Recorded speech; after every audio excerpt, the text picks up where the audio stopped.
Next हमारे पास economic production quantity model, जिसको in short हम EPQ से भी डिनोट करते हैं।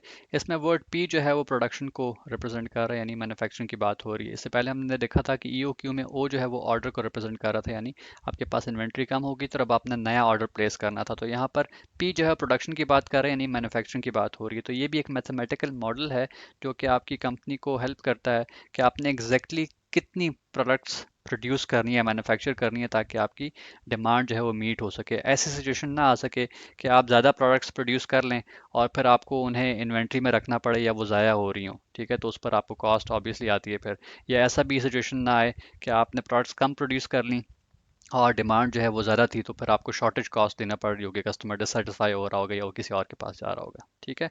तो EPQ प्रोडक्शन को रिप्रेजेंट कर रहा है और EOQ में O जो है वो ऑर्डर को, ठीक है। और दोनों में जिक्र हो रहा है कि एग्जैक्टली उतनी क्वांटिटी या तो ऑर्डर की जाए यहाँ पर, और यहाँ पर इतनी क्वांटिटी प्रोड्यूस या मैन्युफैक्चर की जाए कि आपकी डिमांड मीट होती रहे, ना ज़्यादा हो ना कम हो। ठीक हो गया। आई होप आपको आज का ये टॉपिक बेहतर तरीके से समझ आया होगा। Similar sort of short videos को बेहतर तरीके से समझने के लिए हमारे इस चैनल को सब्सक्राइब कीजिए। Thank you for watching this video.